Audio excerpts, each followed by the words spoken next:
All right, good afternoon, everyone. It is Thursday, May 20th. I'm Adam Martin. This is AJ Schullo. It's the MMAOB Daily Podcast. I hope you guys are doing really well today. Got a pretty good card to preview today, guys. Bellator 259. AJ, I know you're a big fan of these Bellator cards lately, man. They've been pretty stacked in relation to, I think, some of the cards they normally do, just because I think so many fighters have been laid off because of COVID.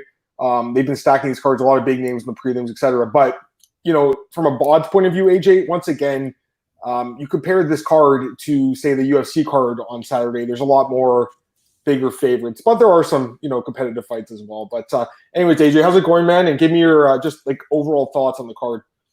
Good. I'm looking over at this screen at you today, my other monitor. So if people are wondering, that's why I'm actually looking at Adam right now, even though I might not look like it. That's okay. But yeah. Bellator 259. Dude, we got this card, and then we got two great cards in June. So this is going to close us off for Bellator in the month of May. Rematch Cyborg versus Smith, and then we also got a rematch in the co-main, Caldwell versus Higo. The results are very clear the first time, but we could talk a little bit about maybe why I think the rematch with the Caldwell fight could go a little differently. Paige Van Zandt's husband, I know him, you know him, as Austin Vanderford. Great fighter. He's taking on Leon Edwards' brother, so I love that fight. And I also like Brett Johns versus Danny Sabatello. So, dude, we got former UFC fighters. We got fighters affiliated with the UFC, former Contender Series guys. This card's got a little bit of everything, so I'm very much looking forward to it. Me too, man. Me too. So let's just get right into it, AJ. I mean, we'll start with the prelims as always. We'll work our way up. And like I said, there's some big names on these prelims, man. Brett Johns is on these prelims, guys. So there's some quality fights here. This first one, I mean, let's be honest. A lot of these fights on paper, AJ, do look like mismatches. But having said that, there have been some pretty crazy upsets lately. Like the last card, there was two underdogs that were plus 600 or better, I think, that won. The dude that knocked out Corrales, or I can't remember if he submitted him or knocked him out, but that guy, and there was another guy that was also a huge underdog that won. So who knows? I mean, maybe one of these big dogs will surprise. So let's pull the card up here. Because, again, a lot of these fighters are a little bit lesser known than UFC. We need a little bit of help with this one. So these guys, Alexander Shabili and Alfie Davis, kick off the card. And, yeah, I mean, the odds are hugely in Shabli's favor here, minus 465, and Davis plus 370. Does the dog have a chance in this one, AJ, or no? Of course he has a chance, but, I mean, this is just another example of an awesome prelim, right? These guys are super experienced, and Shabli is a stud. Shabli, excuse me. Great fighter, Russian fighter. Dude, I'm wondering why this fight isn't on the main card. Like, this and the next fight we'll talk about. But, I guess I'm still happy, though, that they have this on the card. Think the favorite probably rolls. Of course, you said upsets do happen, but I tend to think that they're less likely to happen with these more proven fighters. And as you pointed out with his record, he's very experienced. Think he goes out there and does his thing. Yeah, I think that's fair. I mean, both guys, like you said, are very experienced. This guy's been in Bellator already, Alfie Davis. But the Russian guy, man, I mean, he's got some good wins. Adrian Martins, that's a good win, right? That's a guy who knocked out Islam Makhachev, so that's a good win. He hasn't fought in 2 years, though, AJ. Does that give you any pause, the layoff? Oh, for sure. I think activity is always important. I don't think it's end-all, be-all in a matchup, but, it is definitely something I factor into my handicapping process. How about you? Yep. It does, but I think especially when the fights are kind of like mismatches, not as much. You know what I mean? But if the fight's super close, you need edges, then something like a layoff is going to be an edge. You know what I mean? But in a fight like this, AJ, I don't know, man. Like this one, I'm pretty sure the fair rolls, but yeah, I just don't love betting on these massive, unproven guys in Bellator. Honestly, guys, I mean, it's you're laying almost 5-1 on this dude, but you should roll. So, what's up, Adam and AJ? You guys rock. Thanks, man. Tim Troiano, what's going on, Tim? Glad that you're in the chat, buddy. Yeah, so I think we'll both go with the favorite in this one, guys. Next one, yeah, this fight I'm actually looking forward to hearing your thoughts on, AJ. We got two guys that, quite frankly, could be in the UFC right now. Brett Johns was in the UFC. He left Bellator because he said he was offered a better contract, so you can't blame the guy. And then Danny Sabatello had a really big lopsided win on Contender Series. Dana White passed because it was a decision. He only really likes signing guys that finish their fights. So he got passed on, but, I mean, he's got good wrestling. So, man, AJ, two guys that are very good grappling games. And right now we got the odds. Brett Johns, he's a solid favorite, minus 240, but nothing crazy. And Danny Sabatello plus 200, so getting some respect. Line's gone down a little bit. Give me your thoughts on this one, man. Yeah, honestly, I think it's a good test for both guys, but I think this is a pretty good test for Johns, to be honest with you. I mean, I think people might be looking at this matchup and going like, oh, this is Johns all day. Like, he's beaten good UFC fighters. He's the more proven fighter. He should go out here and smoke this guy. Stylistically, though, it's not an easy matchup for him, though. Sabatello comes from an NCAA Division I wrestling background. And this isn't me being biased, because he's from like the same town as me. Like, he's actually like a legit good wrestler, like from Purdue, like a national champion qualifier, 3-time. And dude, he reminds me stylistically, that is, of Gregor Gillespie, just nonstop with the takedowns. It is tough to stop that style unless if you could just scramble up enough to get the guy tired or just knock him out on the way in. And honestly, man, like when I was watching tape on Johns, like, yeah, I mean, he's a good judo practitioner, but we've seen him taken down plenty of times in the UFC rather easily too. Gravely took him down against the fence with literally no resistance. Johns didn't even spread his legs. Like, I got taken down from in the clinch by Montel Jackson. I mean, like, these are good fighters and everything, but like, I also think Sabatello could take him down too. So I always just kind of wonder, like, if Johns like could keep this guy off of him. Of course, like, I haven't really seen Sabatello put on his back. Maybe that creates an unknown. Like, maybe Johns just submits him. Johns is a better submission grappler on paper, but like, dude, I would not want to lay this price on Johns, like, because I don't think it's an easy fight for him. I don't. Maybe that looks foolish in hindsight, but I don't care. That's what my homework tells me. I don't feel comfortable laying the price on Johns, even though I respect the hell out of him and I bet him against Montel Jackson. I don't think this is an easy fight for him. Yeah, I actually agree with you, AJ, in this one, man. I think this guy, like I said, he could be in the UFC right now. He's got that high-level wrestling. He just got passed on by Dana for some reason. The fight wasn't exactly exciting, but, I mean, he won 30-24, AJ, in his fight in the UFC. Like, I think we have stats for that. Let me see what the stats say. I want to see how much top control he had. I think it was like 14 minutes of the fight, which is just crazy to me. Mm-hmm. He's coming in at short notice, though, guys. That's one thing you got to keep in mind here. I think, AJ, maybe if he had a full camp, I'd feel more confident with Sabatello, because I actually think he's a live dog, guys, to be honest with you. So I'm kind of with AJ. Let me pull this guy's stats up, AJ. Look at this. It's pretty impressive for what it is. We do have some stats, like, 14 minutes and 6 seconds of ground control. Look at the scorecards, 30-24, 30-25, 30-26, and they just passed on him. But, I mean, that's a dominant performance. Like, the guy did what he needed to do. I get that you got to understand, Dana White's Contender Series, that's Dana White's show. So if you don't do what he wants, which is get finishes, you probably won't get signed. But I think that this guy should have been in the UFC probably, AJ. And I feel like he's a live dog here, man. But because of the short notice, I still kind of got to go with Brett Johns, just a slight lean. It's just a slight lean, though. I think the people that started betting on Sabatello early at those big odds were in the right, I think, AJ. The odds opened at minus 360 and plus 285. That line was way too high, So anyone who got that plus 285, I think that's a decent line on a guy that is a live dog. But again, the short notice, AJ. If he had a full camp, I'd feel more confident, but it is what it is. I'll pick Brett Johns to win a decision, but I think it's going to be a really tough fight for him, guys. I really do. The Sabatello guy's not a bomb by any means. All right, let's go to the women's fight here. Leah McCourt and Janae Harding. And McCourt missed weight today, AJ. I think she came in at like 149 or something. Like she was 149.5, I believe, way overweight for this fight.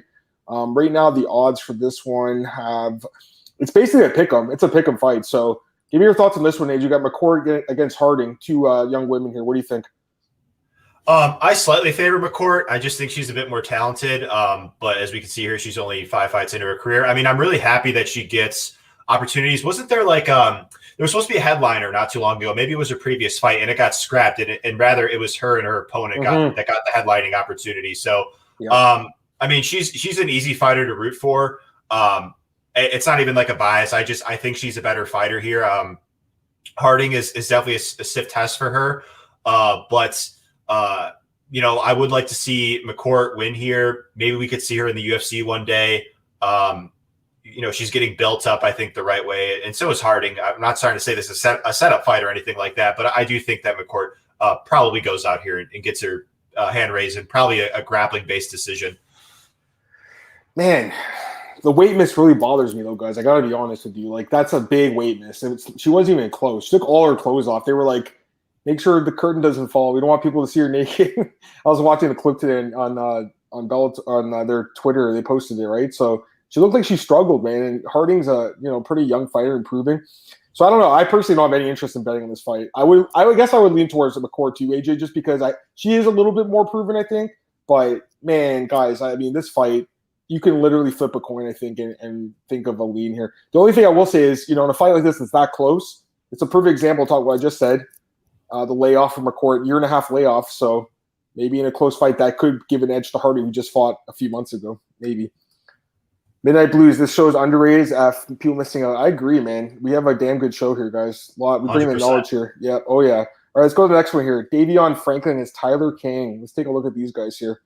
Odds for this one, AJ. Davion Franklin, -950 favorite, and Tyler King, +625. This is what I'm talking about, guys. I watch Bellator. I enjoy Bellator. I'm just saying, I prefer UFC-style matchmaking where the lines are like pick'ems. This is obviously a setup fight, and this dude should smash this guy. Here's the thing about this guy. This is concerning to me because he's been knocked out in 5 straight fights in MMA, which is very concerning that they would even allow this fight to happen against a guy who, again, is a -950 favorite in Franklin. So, AJ, I don't think there's much to say about this fight. This dude's probably going to knock the guy in the first round. Any thoughts on this one?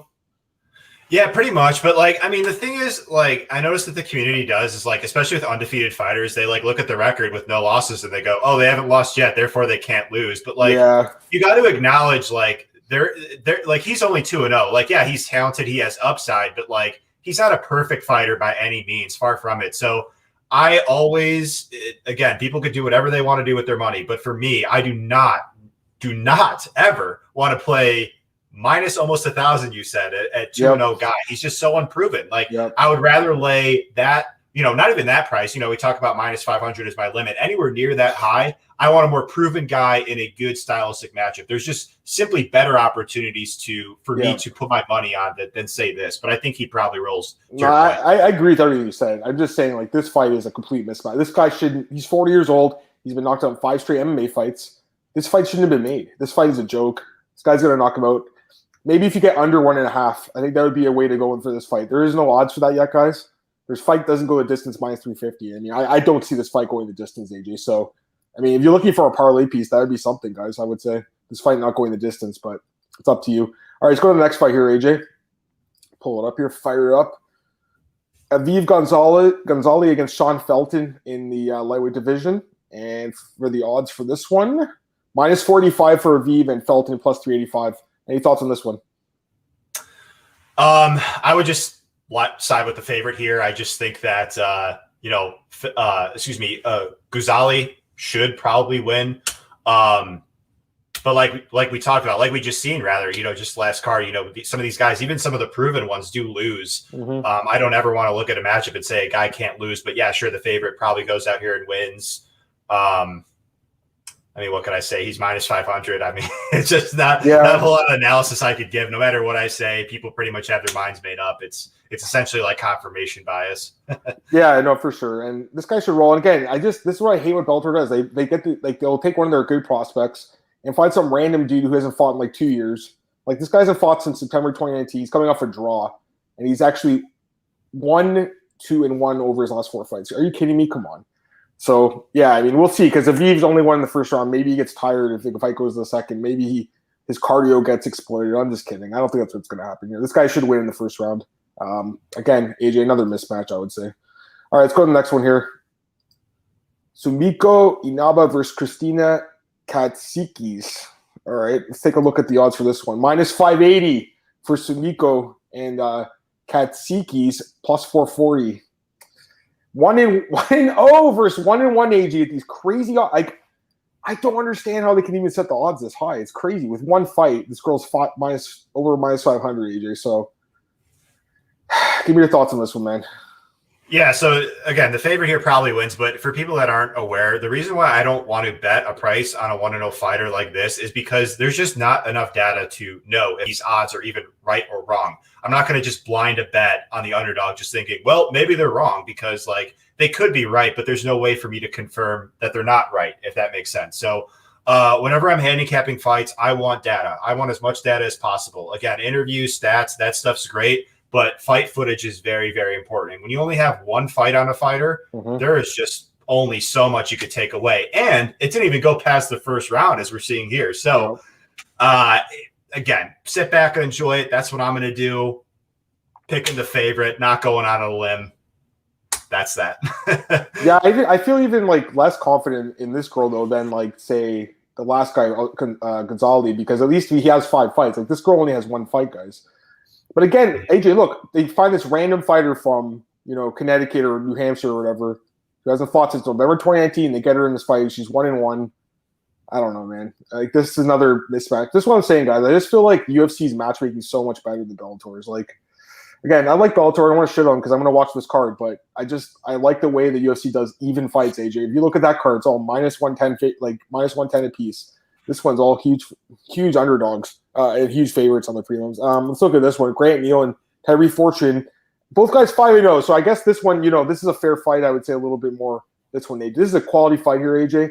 2 light heavyweight prospects. Give me your thoughts on this one, man. We got Neal, like I said, as a slight favorite here. Well, a pretty decent favorite, I guess. But I would say that Fortune definitely live dog. What do you think? Well, am I reading that right? It says Fortune has no losses. He lost to Timothy Johnson. This is his brother, man. Tyree. That's Tyrell. Oh, is it really? Yeah, bro. Oh, I'm so sorry. AJ. It's stuck past my gauge. It's okay. No worries. Yeah, this is his brother, Tyree. So they're both undefeated. Okay. Yeah. I see. Okay. Yeah. Grant, he probably wins, but like, heavyweight fight, anything can happen, sort of logic, big one punch. And we saw something like this not too long ago with like PFL, man. It's just like, yeah. That's a good point. These big favorites, these guys, even if they got a clear path to victory, if they can't get the fight to the ground, it just gives the other guy a bigger chance to land that big KO shot and then the fight. And then it's just like, if I got a minus 500 favorite on a heavyweight, even if he does have that grappling and wrestling upside, it's just still got to be kind of unfortunate, should he not even look to go there. So I think Neal wins, but not going to bet it or anything. So I just looked at Neal's odds historically, and the other 2 fights he had that had odds, he was minus 1,000 or better in both those fights. So he's a big favorite again. I think that's kind of what they're basing it on. And Fortune's never actually had odds placed on his fights, but he is 5-0 and he's 2-0 in Bellator. But again, AJ hasn't fought in like 2 years. It seems like they're bringing him here to lose. This Neal guy should win. Everything I've seen and heard from this guy, like, people are saying this guy could be a contender, guys. So he should go in there and roll. But again, you're taking a risk here a little bit because Fortune's undefeated too. You never know, and he does have some power. And he's a big dude. Look, he's got the height and reach too in this fight, guys. So I don't know. Neal probably should win, but we'll see. All right, Saad Awad and Nate Andrews. This fight's kind of interesting. We got odds for this one, and right now, Nate Andrews a big favorite here, AJ, minus 350. Saad Awad plus 290. Give me your thoughts on this fight. Yeah, I think Andrews is a big favorite. Partly, of course he should win and all, but like, Awad is just at the end of his career. I mean, we just, there's 2 fights last UFC card where it's just like, if you're regressing, you're regressing. It's just, it's just an unfortunate trend to be on. And Awad, just revisiting some of his older fights. Like, obviously he's on the losing streak, but he got finished by Daly, finished by Yamakauchi, who that's a bit of a concern because Yamakauchi, decent fighter, but not particularly a dangerous finisher. And he's getting finished more frequently now. I can't trust Awad at this stage. I think Andrews probably rolls. I think he's a more talented fighter with more upside. And like you're pulling up here, like, yeah, sure, he lost to Chris Wade, but Chris Wade's really talented in PFL and just a completely different style matchup. And he beat Rashid Magomedov, who's a former UFC fighter, very talented. Yeah. So he's certainly capable, is what I'm trying to say. I don't know about this one. I think that, I've watched Awad fight for the last 10 years in Bellator. Like, this guy, this is the kind of fight he does win. He does win fights occasionally, and I don't think Nate Andrews is that great a fight. He's also 37 years old as well. They're both 37. This guy, you're talking about upside, AJ. An old man like this, I'm sorry, guys, I don't think he has too much upside. I agree that he's probably a better grappler, and that'll probably help him win a decision here. But I think Awad's a live dog here, guys. Honestly, even despite the losing streak, this guy does have power, and he does have a little bit of wrestling at times. So I think he could go in there and get the upset. To be honest with you, I think it's dog or pass, AJ. I would not lay minus 350 on Nate Andrews. You kidding me? No way. He was only good value against Rashid because he was a huge underdog. He's not a good value here as a big favorite. I'm going to look at his odds historically too. I always like to look at that. It's always a good thing to look at how people like perceived a fighter than the next fight after they win. You know what I mean, AJ? It's always good to see what the difference was. For this one, can't even find it on here. Oh, here. Someone organized on best fight odds. Okay, so yeah, Andrews. Yeah, he was a huge underdog in against Rashid. He was plus 385. So again, there was value there, but again, at these huge odds, I wouldn't trust him personally. There's a funny comment here from Cameron. He says that he didn't realize it was his brother. Yeah, I think a lot of people are getting confused with those guys. It's okay. The first time I ever saw, I saw the other guy's name, and I'm like, who's this? It's the same guy, right? And then I realized it was his brother. So, yeah. All right, let's go to this fight here, AJ. Valerie Lareda against Hannah Guy, and this fight was elevated to the main card after Christian Edwards and Ben Parrish fell off the card. That was another huge favorite, AJ, in that fight. But this fight gets elevated, and right now, another big favorite. I've been saying that whole day. Like I said, guys, I just like UFC matchmaking so much better when the fights are close and it's like you have to like really use your brain to like find an edge. You know what I mean? In these spots, like a fight like this, come on. I mean, it's pretty clear what Bellator wants to do, and it's going to work. Valerie Lareda is probably going to finish this girl in the first round. But what does it mean? What does it mean to finish Hannah Guy? You know what I mean, AJ? What does it mean? No one knows who she is. You know, she's 2-1. No one knows who she is. And Lareda, she's beating look at the opposition. 1-2, 0-1, 1-1. This girl's 2-1. Like, you know, she's talking about how she wants to be the biggest star in the sport. Well, fight some good competition. You know what I mean? Like, come on, can't they get her a better fight than this? AJ, this is a walk in the park for this girl. What do you think? Yeah, probably. Lareda trains in the better camp. She's an American top team fighter. Taekwondo background, that's her thing. For those of you that aren't familiar, you could actually see it right there on Tabology. But very trendy on Instagram, if you catch my drift. I mean, I think she's reasonably talented. I mean, but like you said, she's very green. Like to see her tested a bit more. She's young. She can get better. Not doubting her by any means. But, you know, like the trend with this card is, they're big favorites. They should probably win. But I just don't want to touch it from a betting perspective. I would just rather put my money in spots where I have more conviction, where there's more data, and, you know, just enjoy the rest of the card. There's nothing wrong with enjoying. And I don't know if it's available by you, Adam. I'm sure it is. But just like live betting is always a choice too. You know, you're watching the fight, you're paying attention. I know you take notes. I know you're a smart guy.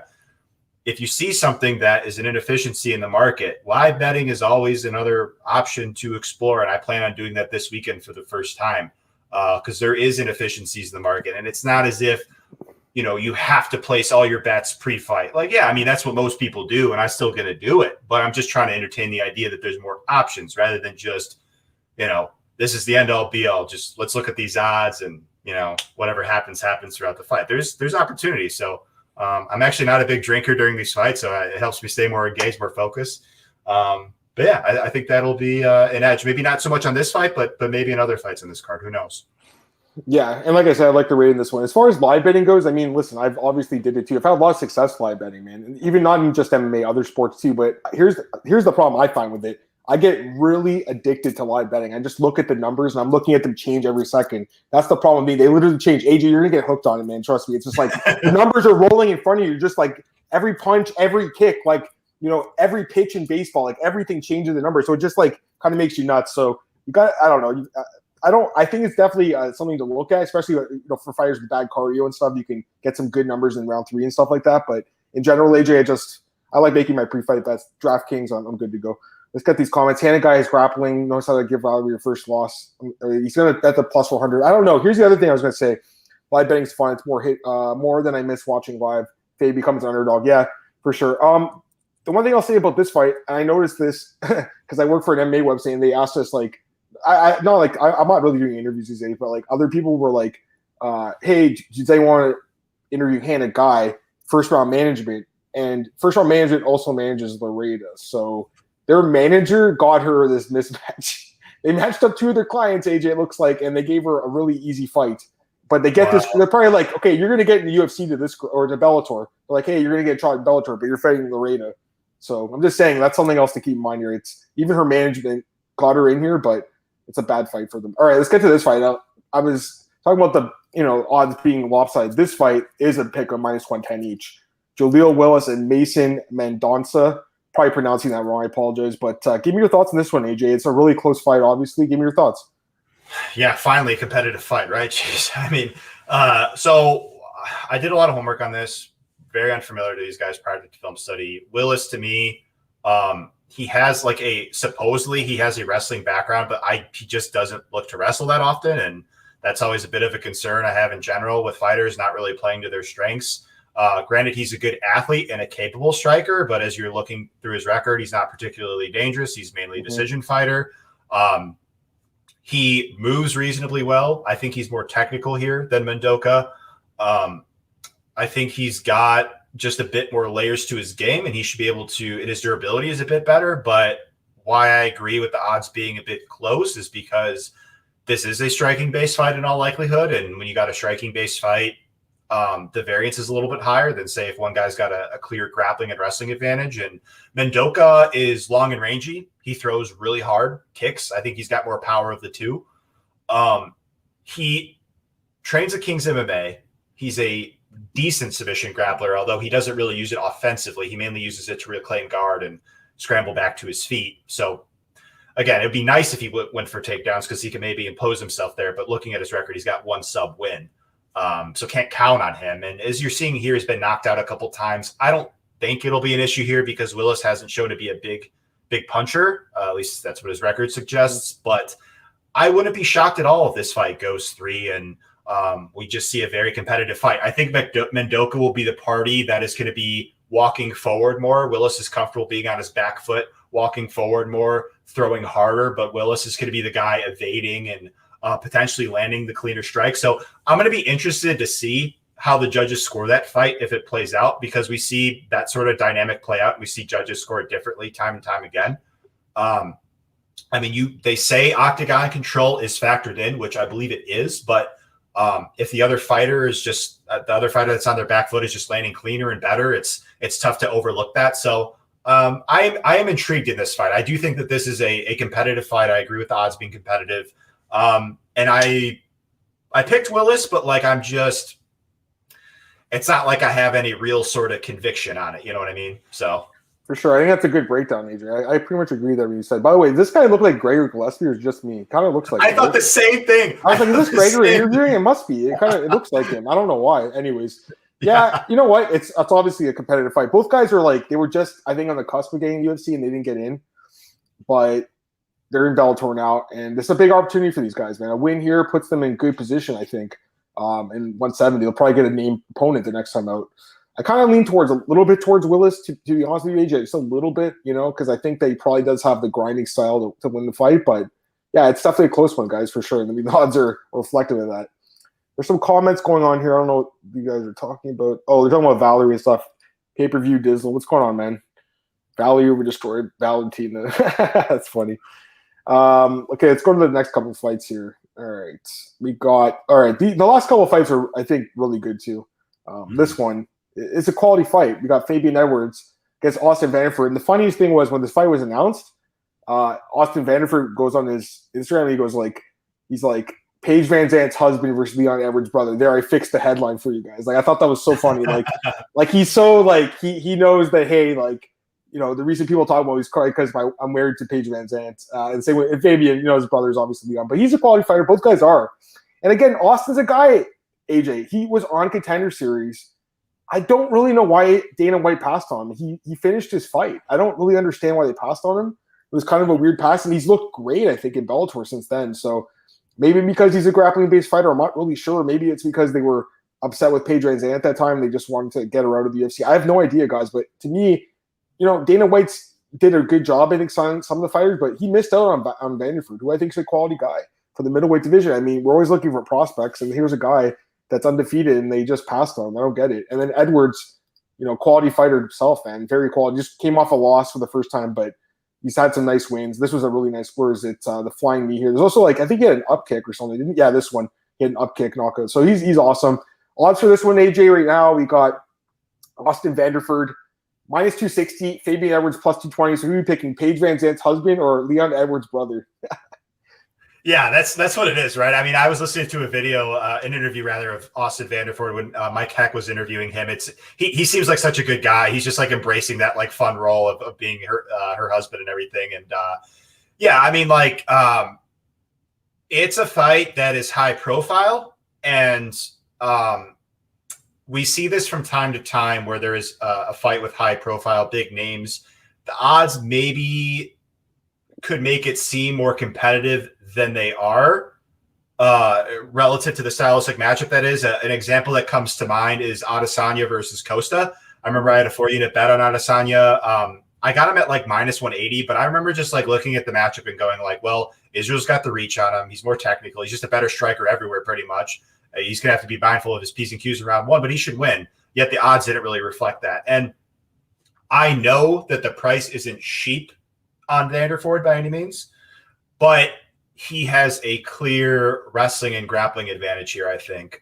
One big takeaway that I saw from Edwards on tape is he can be taken down rather easily and held down. I think he's getting better, but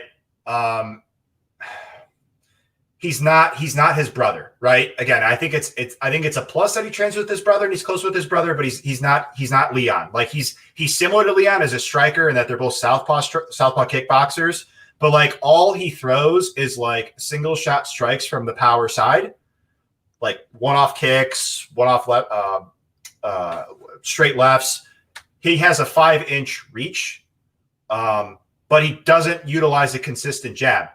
And Vanderford comes from a wrestling background, BJJ purple belt, competes in submission underground grappling bouts. I think Vanderford has shown me enough willingness to close distance, enough pressure. His boxing is actually very underrated combination-wise. He keeps his hands high. He's got a good low kick too, which I think he could have success at. Fabian stands heavy on his lead leg. And, a thing I like as a striker is Vanderford will circle to the non-power side, and all Edwards strikes mainly that he throws are from his power side. So not to say that Edwards won't land on him at all, but I think Vanderford will take away a lot of offense from Edwards, close the distance, get the takedown. I've seen Edwards taken down by guys who I think are inferior wrestlers and athletes relative to Vanderford. And on top, he's a good guard passer.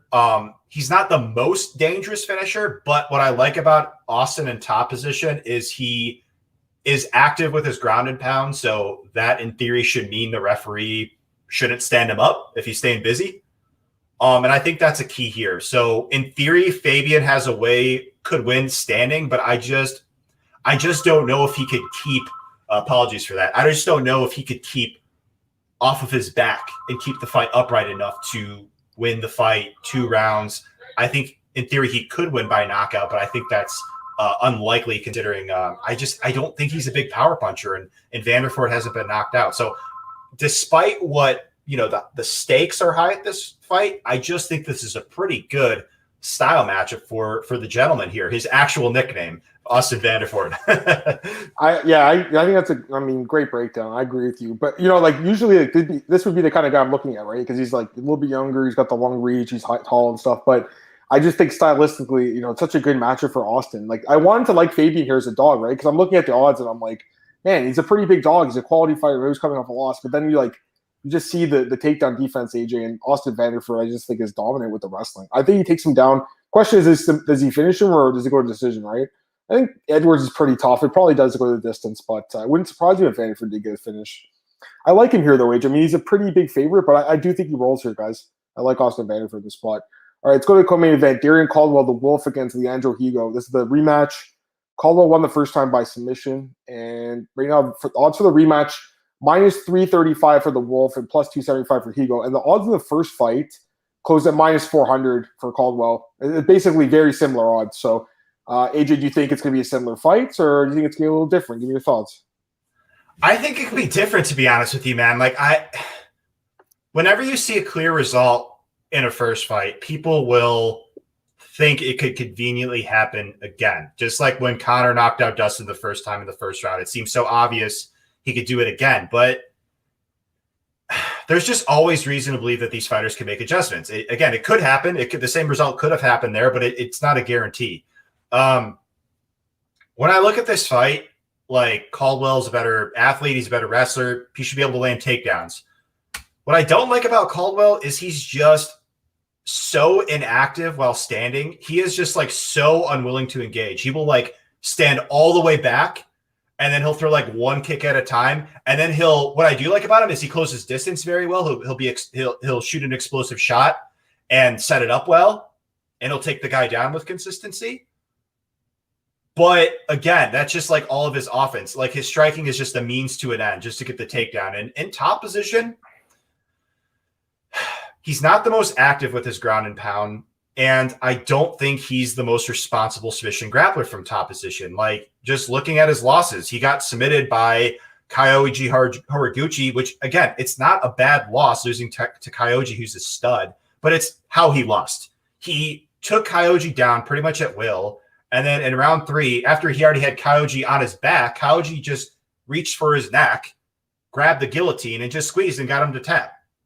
Similar to the AJ McKee fight. Again, it's not bad losing to AJ McKee on paper. Far from it. But it's how he lost. He took AJ McKee down, and then AJ McKee got him in it's hard for me to describe even.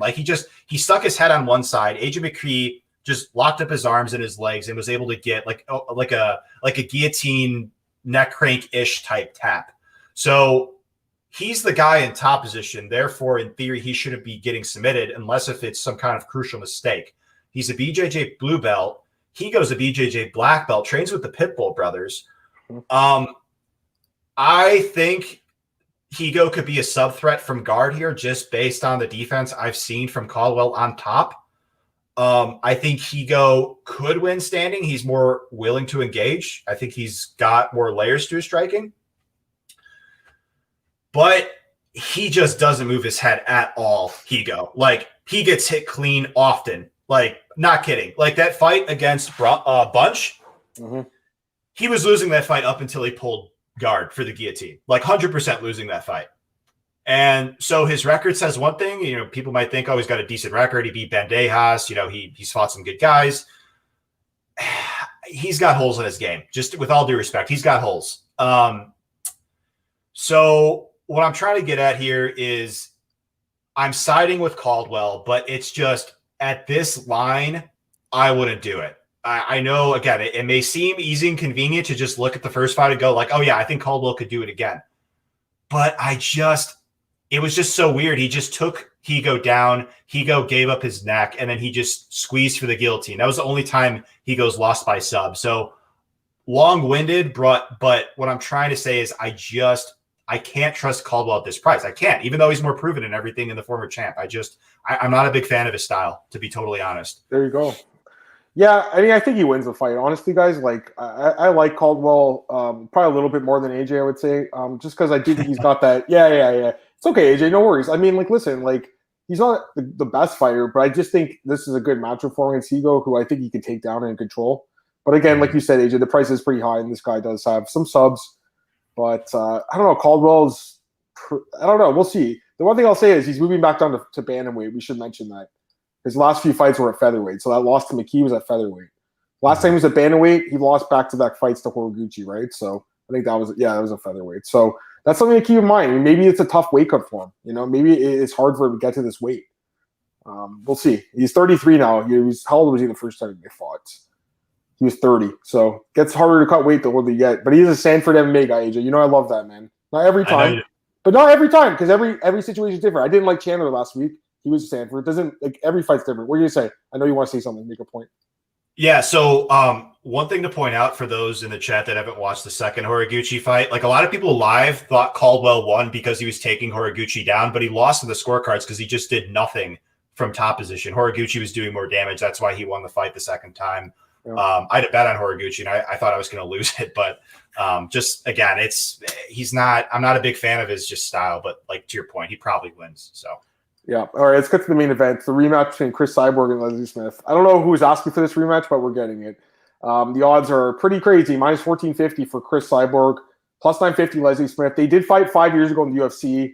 It was a 140 pound catchweight fight, and Cyborg won in the first minute via knockout. I'll say this. When I saw the fight initially, I'm like, man, this fight's a joke. Are you kidding me? But I will say this. As much as I still think that's the case, we got to give Leslie Smith a little bit more credit than that, because if you look at who she's beaten recently, she has a win over Irene Aldana and Amanda Lemos. Those are both good wins, okay? Let's give her a little bit more respect. This is a woman who's been around for a long time. She has good wins on her resume. She's very tough. The one fight she got knocked out, and she didn't get knocked out. Her ear fell off against Jessica Ai. This fight she got knocked out, but this fight with Ai, her ear fell off. She's super tough. I just think at age 38, AJ, she's never been defensively sound. And I just feel like all the damage is probably added up. But I just think she deserves a little more credit, because everyone's talking about Lemos now as a contender and Aldana as a contender. Well, she beat them both. So let's give her a little bit more credit. at the same time, though, I think anyone against Cris Cyborg that's not named Amanda Nunes is going to be a massive underdog. That's the case here. Obviously, Cyborg, the one lost to Nunes. That's it, though. Look at the resume. I mean, it's one of the best we've ever seen. I mean, AJ, what's the angle here? You go with Cyborg inside the distance, maybe something like that. Let's take a look. Cyborg by knockout -215. Cyborg inside the distance -500. Is that something you're interested in, AJ? Cyborg inside the distance -500. That seems like the most. Like, I don't think it would go the distance. I don't think it'll go 5 rounds. I don't see any way. You know, like I think that if you're gonna bet on the fight, like that's a better line than -1450. But go ahead. Well, to your point, Smith is really tough. I mean, she's tough as nails. That's no doubt about it. But it's just when I watch film, like, and I don't really like to compare fighters to one another in general, just because I think it's just a lot of fighters just don't have similar styles. But like, I think Cyborg just has they both have very similar styles to one another, but Cyborg is just much better at it. She's just more athletic. She hits harder. She's more aggressive and technical and faster. Smith, to your point, just she doesn't move her head like at all. Nope. She's just so willing to take damage and it just seems like just such a poor matchup for her. I mean, even I wouldn't be surprised to see Cyborg even take this thing to the ground. One thing I noticed on tape is she has been more willing to wrestle in Bellator. She's always had a strong grounded game. BJJ, she's been a black belt for years in Brazilian Jiu-Jitsu.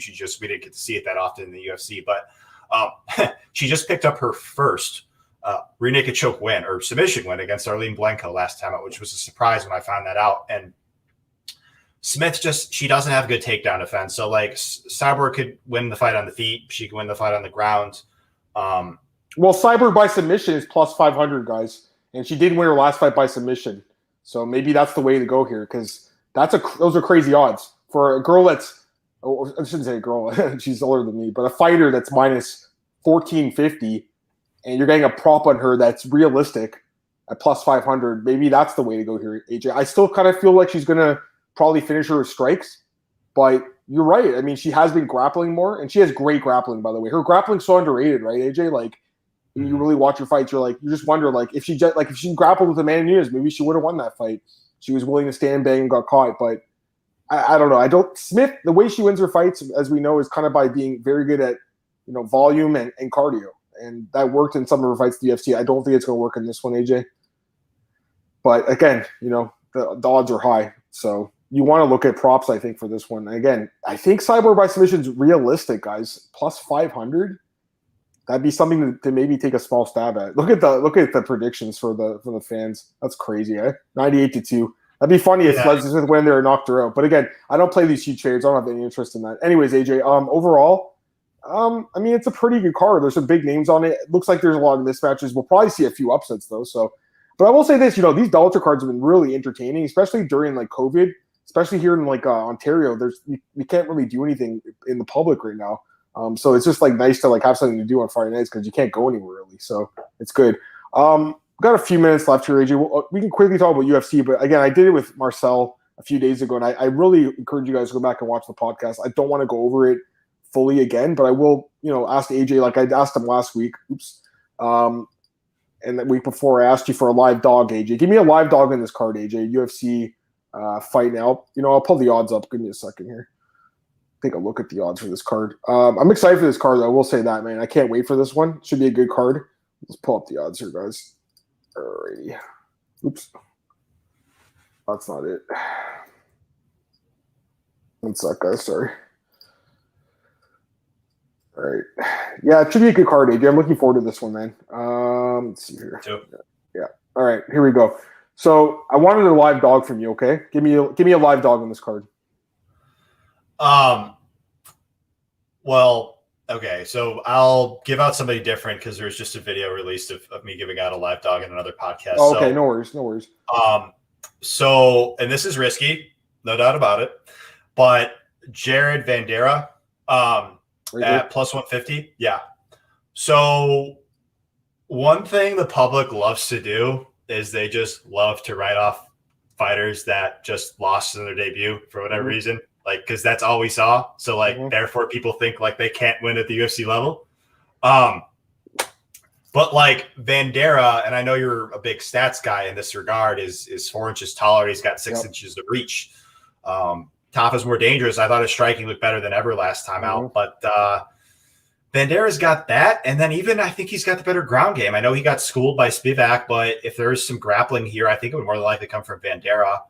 Black belt and BJJ, high school wrestling background, and we haven't seen it yet in the UFC, but I remember looking back on Tafa's regional footage and just his grappling is not good, man. I mean, granted, it could have improved in the meantime, but I've seen him mounted, reversed. I mean, you name it, he got exposed. So he's also more experienced as Vandera. So I think he is I'm going to go a little ballsy here than I did in the past because he's, plus 150 and said, maybe plus 100 is what I recommend the past couple times. So he would be a guy I would be looking at. What are your thoughts on that matchup? I think it's dog or pass probably, man. I don't really trust Tafa as a big favorite. He's not really a big favorite. He's minus 175. I just don't have interest in this fight from a betting point of view, from Tafa's point of view. I do think there's going to be a finish in this fight from like DFS. I'll talk about tomorrow on Elite Fantasy Podcast. So I think there's probably going to be a finish in this fight. So that'd be a fight I'm going to play, AJ, in quite a few of my lineups.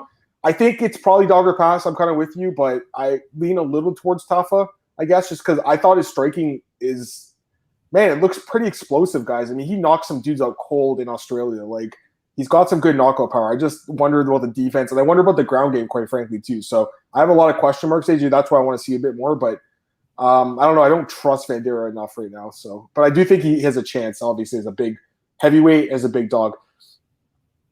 I'm just looking at the card right now. There was, based on the odds we talked about the other day, I think I picked 3 underdogs, but there's a couple I am looking at, guys. Okay, so AJ gave me – I've been pretty good, I think, with these the last couple of weeks, I believe. I think I've been nailing them. I gave Muniza last week, I think. That one won.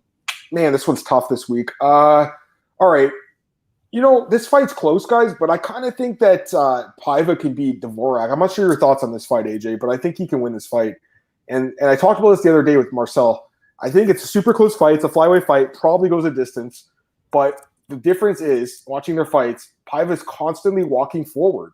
He's always moving forward. And this is why he won his last fight against Jalga Zhumagulov, which he probably should have lost, but the judges in their mind, in a close flyweight fight where there's so much happening, so many strikes landed or whatever, they see a guy moving forward. It's just an easy thing for them to score. In a close round, AJ, I've noticed that. It's just easy. You're like, okay, well, he was walking forward, even though it's not the best way to score fights. And I like this kid. He's a little bit younger.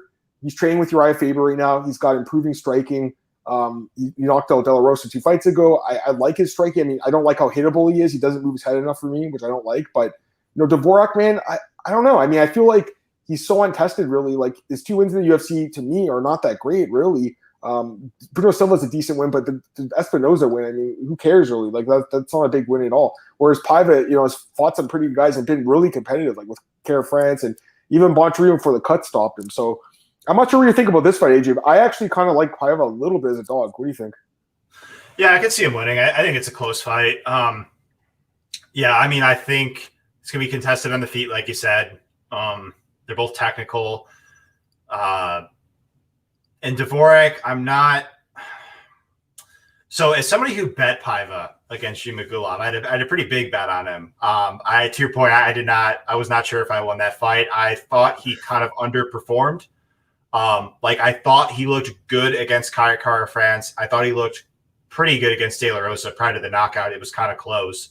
But then against Zhumagulov, there was a couple times where he backed him up against the fence, and it looked like there was opportunities to land, and he just didn't let his hands go. I'm not trying to discourage anybody. If you really like Paiva, I'm just trying to justify why maybe I don't want to bet him in this spot. Mm-hmm. I just think that while he is very skilled and he trains at Team Alpha Male, he's a BJJ brown belt, I think he's very well-rounded. I just would like to see a little bit more consistency out of him, if that makes sense. Like, I think you can make a very good argument that he should be 4-0 in the UFC. Mm-hmm. Because the split decision, people say robbery to France and the Bontorin cut was a little bizarre, but he's as durable as they come. I think he's very talented. I wrote him up as one of my prospects to watch. I actually wrote the same about Dvorak as well. So I tend to think we have a pretty competitive striking-based fight. Another guy throws with a ton of power, both technical. I mean, I think it'd be a 50-50-ish fight. Yeah, but again, in a close fight like that, I got to look for edges. And when I see the guy who's a little bit younger, a little bit longer reach, a little bit taller, a little bit more active with his striking, I think that's a guy that I can see winning the fight as a dog. So, yeah, I mean, overall, I can't wait for this card personally, AJ. I'm looking forward to it. But again, I really encourage you guys to check out the full podcast from Tuesday where me and Marcel went through the whole card. I'm not sure, like, are you able to give out any of your plays or is that behind a paywall right now? Are you allowed to or no? I mean, I could share predictions. I mean, yeah, I mean, we already did it though. With Marcel, right? I don't want to really rehash the whole card. I'm going to talk about it tomorrow too for Elite. Give me one more guy that you like. Okay, how about the main event? We should do the main event. That's fair. Let's do the main event, and then we'll get out of here. Cody Garbrandt, Rob Font. I love the fight. It's basically a pick-up too, AJ. Two guys that obviously hit extremely hard. It's a close fight, obviously, guys, according to odds. I did pick Font. I think Marcel picked Font too, I believe. I think ultimately the durability of Garbrandt to me is – I have too many questions about the durability, but I know that his speed and power are right there. So, like, for me, it's a slight lean towards Font because of the durability, but Garbrandt obviously has a puncher's chance here too. So what do you think, AJ? So before I researched this fight, I actually thought I was going to bet Font because of that reach, and he showed to be historically durable. And then I watched tape and I saw him get rocked by Munoz. I saw him get rocked by Sao and Simone, and he's got the reach, which could help him win for sure. And he's got the durability edges, but I think to your point, Cody, I mean, honestly, Cody's debatably dare I say, the fastest guy in the UFC, hand speed wise. I mean, his hands just come fast, like fastballs. And he throws them really hard.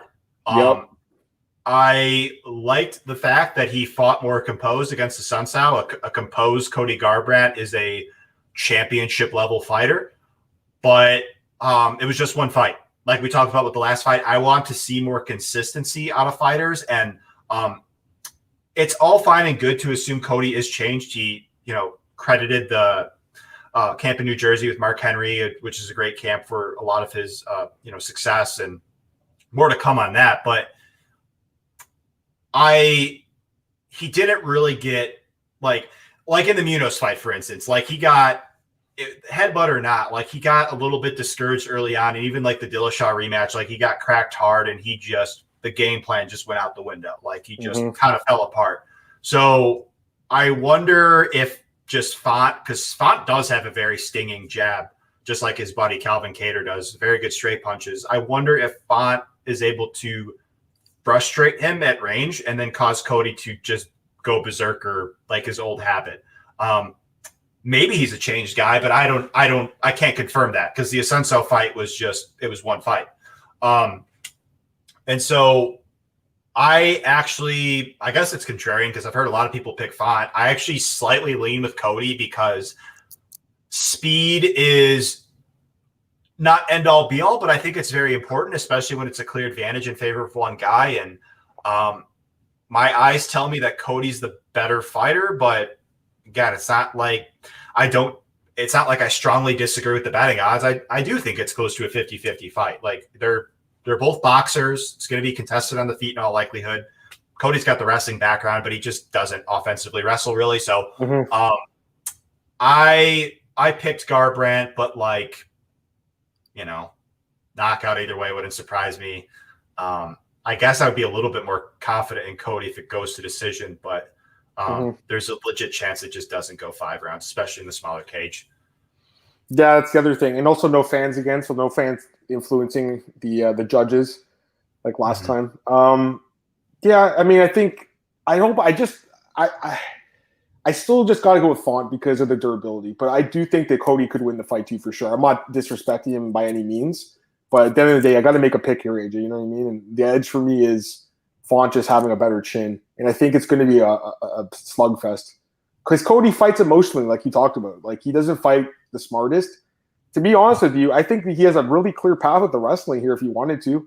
I don't think Font's wrestling is that great. Against Simone, he got taken down. He got back up, and he won the decision. But AJ, I think if Garbrandt really pushed the wrestling, maybe he's surprised. Maybe he does. He's promising a new improved version. He hasn't fought in a while. Maybe he comes in here and he has a great performance. But I don't know, guys. I just think that his chin is a massive, massive question mark. So I'm kind of banking on Font probably knocking him out. That's kind of what I'm thinking. I actually think there's going to be quite a few finishes on this card, AJ. So I'm from DraftKings perspective, I can't wait because I think that the number one score optimal team is going to be maybe 700 points like UFC 261 a few weeks ago. There was 730 that Valentina got 150 points herself or something crazy. So it's going to be a good card. But yeah, I'm looking forward to it, guys. It should be going. But again, I encourage you guys to go back and watch the podcast, Marcel. All right, AJ, let's get out of here, man. Plug all your stuff, dude. I know you got some other websites you're writing for and doing podcasts with, obviously. Go ahead. Yeah, contribute to Daily Fan MMA, and I'm super thrilled to announce that I did the DraftKings picks for Pat Mayo's channel, the media. Oh, nice. There you go. Yeah, I stepped in for Brett this week, keeping his seat warm, and I gave out 4 picks totally for free. So you want to go to Mayo Media Network. I'm actually going to retweet it as well after. Have multiple bets up for not just this event, but also all the way up until UFC 263. So I got some max bets in there. I got some big plays, a lot of content up. We've got the main card breakdowns live for UFC Vegas 27. And yeah, as always, super thrilled to chop it up with you, Adam. Good luck to you. Good luck to everybody in the chat. Good luck to everybody in the community. Yeah, no, I appreciate you, AJ. I love having you on the show, man. It's great. You guys can follow me on Twitter at MMAdamMartin, obviously. And definitely I noticed some new people in the videos this week. So that's awesome, man. That's what I want. We want to grow it. There's a lot of different betting podcasts out there, and I encourage you to watch all of them, obviously. But I think we have a really good thing going here, me, AJ, and then with Marcel, obviously, as well. So I definitely think we have a good podcast. I'm excited that you're on with you on Thursday, AJ. I always look forward to talking about Bellator with you, man. So that's good. Yeah, so MMAOddsbreaker.com is the home of the podcast. And then Elite Fantasy, Elite Betting tomorrow. I'll have my podcast with Duke at 4 p.m. Eastern. That's when we do it. I give all my DFS picks. I'm giving out my bets. To be honest, AJ, I haven't finalized my bets. I'm looking at probably 5 or 6 bets on this card, man. I actually do like this card for bets, guys. A lot of really closely lined fights, which I prefer personally, and I do see some edges in some of those fights. So I'll have that up tomorrow. Elite Betting, Elite Fantasy. Again, that's behind a paywall, but I've had some people join, and man, they've been happy so far. My advice has been pretty damn good so far. So I'm excited about that, guys. I put the work in. So does AJ. So does Marcel. And I appreciate you guys joining us. So for me, for AJ, for Marcel, I'll be back on Monday, 4 p.m. Eastern. We'll recap UFC Vegas 22.